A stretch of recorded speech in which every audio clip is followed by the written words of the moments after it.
Decode the world unfiltered.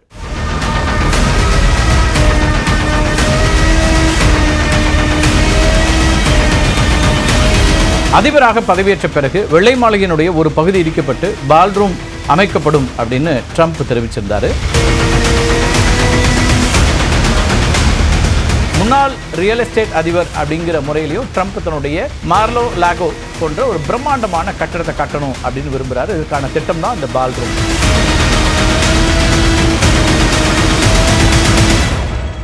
அமெரிக்க அதிபர் Donald ட்ரம்ப்போட ஆசை நிறைவேற இருக்குது அப்படின்னு ஒரு செய்தியை பார்க்குறோம். 2200 கோடி ரூபாய் செலவில் பிரம்மாண்டமான ஒரு பால்ரூம் கட்டணும் அப்படிங்கிறது தான் அவருடைய ஆசையாக இருக்குது. அதாவது வெள்ளை மாளிகையை அதை இடிச்சிட்டு அதில் இந்த ஒரு பால்ரூமை அவர் கட்டணும் அப்படிங்கிறத பற்றி தான் இன்றைய டிகோட் பகுதியில் பார்க்க இருக்கிறோம்.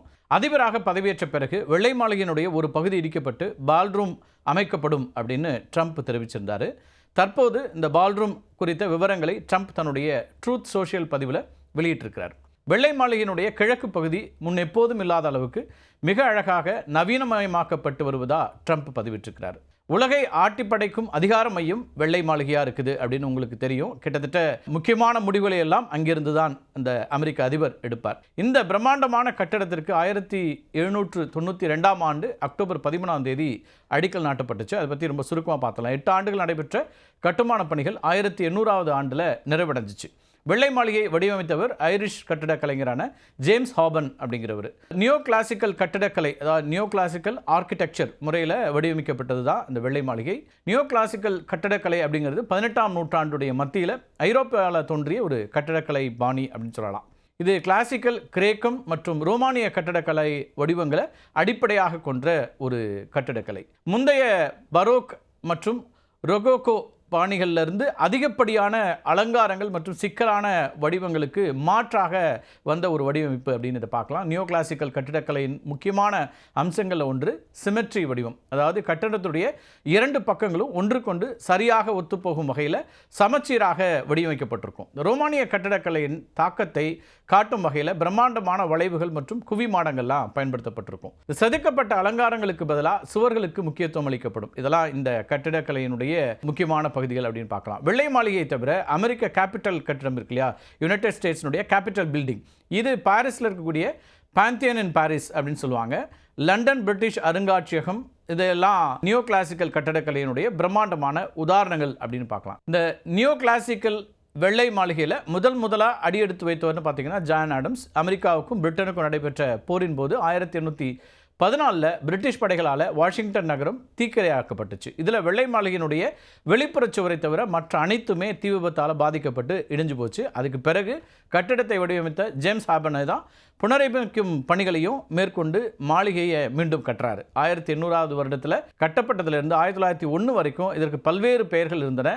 1901 அதிபர் தியோடர் ரூஸ்வெல்ட் இருந்தார். அப்போ வெள்ளை மாளிகைன்னு அவர் தான் அதிகாரப்பூர்வமாக அதுக்கு பெயரிடுறாரு. அதுக்கு முன்பாக president's palace, president's house, executive mansion அப்படிலாம் பலவிதமாக இந்த மாளிகை கட்டடம்ங்கிறது அழைக்கப்பட்டு வந்துச்சு.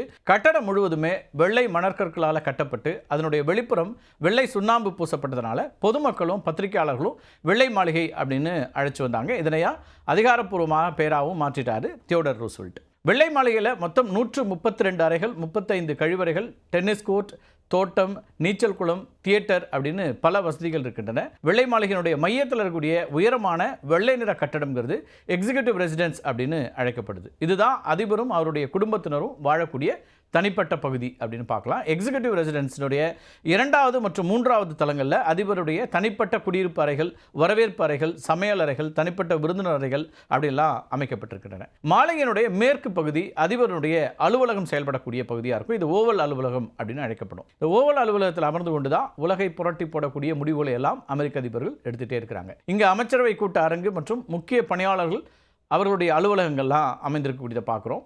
கிழக்கு பகுதியில் அதிபருடைய மனைவியான முதல் பெண்மணியின் அலுவலகங்கள், ஊழியர்கள் மற்றும் பார்வையாளர்களுக்கான நுழைவாயில் அப்படி இதெல்லாம் இருந்திருக்கும். இத்தனை வசதிகள் இந்த ஒயிட் ஹவுஸில் இருந்தாலும் அதிபர் ட்ரம்ப்புக்கு குறையாக தெரியறதுங்கிறது ஒரு பெரிய பால்ரூம் இல்லை அப்படிங்கிறது தான். இப்போது வரைக்கும் மிகப்பெரிய நிகழ்வுகள் வெள்ளை மாளிகையில் நடக்குது அப்படின்னா கிழக்கரையில் தான் நடக்கும். இங்கே ஒரே நேரத்தில் சுமார் 200 பேர் மட்டும்தான் அமர முடியும். மற்ற நாடுகளின் தலைவர்களும் இரவு விருந்துகள், பெரிய வரவேற்புகள், அது மட்டும் இல்லாமல் பத்திரிகையாளர் சந்திப்பு அப்படின்னு பெரிய நிகழ்வுகளை நடத்த இந்த இடம் போதாது அப்படின்னு ட்ரம்ப் பார்க்குறாரு. பெரிய நிகழ்வுகளுக்கு அதிபர்கள் பெரும்பாலும் வெள்ளை மாளிகையினுடைய சவுத் லானில் கூடாரங்கள் அமைத்து தான் நடத்த வேண்டியிருந்துச்சு. கூடாரங்களை அமைக்கும் முறையை ட்ரம்ப் விரும்பவில்லை. பல அதிபர்கள் கடந்த 150 ஆண்டுகளுக்கு மேலாக வெள்ளை மாளிகைகளுக்கு ஒரு பெரிய விருந்து மண்டபம் தேவை அப்படின்னு கனவு கண்டதாகவும், நான் தான் அந்த கனவை நிறைவேற்றப் போகிறேன் அப்படின்னும் அதிபர் ட்ரம்ப் சொல்லிக்கிட்டே இருப்பார். முன்னாள் ரியல் எஸ்டேட் அதிபர் அப்படிங்கிற முறையிலையும் ட்ரம்ப் தன்னுடைய மார்லோ லாகோ போன்ற ஒரு பிரம்மாண்டமான கட்டடத்தை கட்டணும் அப்படின்னு விரும்புகிறார். இதற்கான திட்டம் தான் இந்த பால்ரூம்.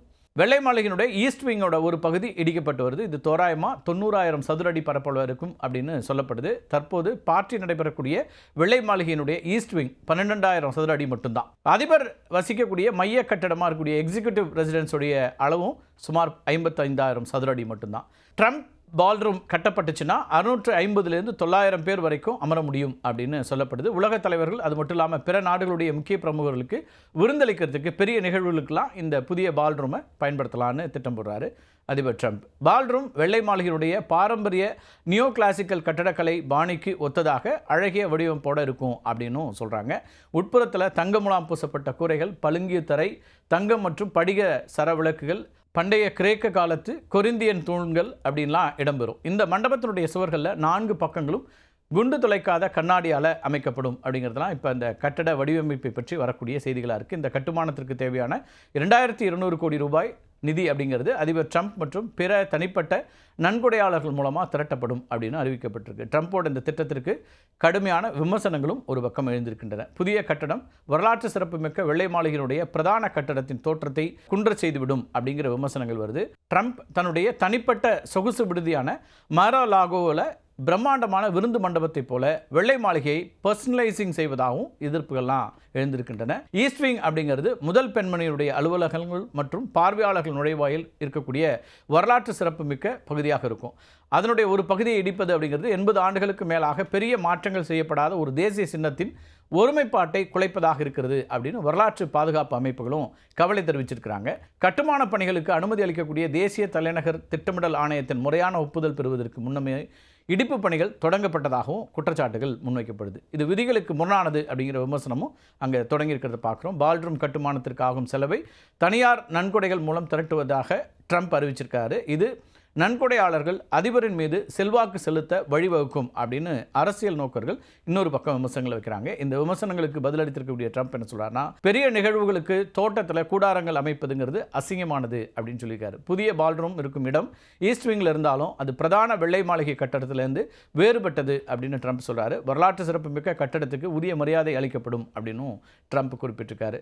ட்ரம்ப்போ அமெரிக்காவோ வெள்ளை மாளிகையிலையோ என்ன மாற்றங்கள் எழுந்தாலும் அது உலகம் முழுக்க கவனிக்கப்படக்கூடிய ஒரு செய்தியாக மாறுறதுனால தான் இன்றைக்கு அதை பற்றி நம்ம பார்த்துருக்கிறோம். மீண்டும் ஒரு காணொலியை சந்திக்கலாம் நண்பர்களே. நன்றி, வணக்கம்.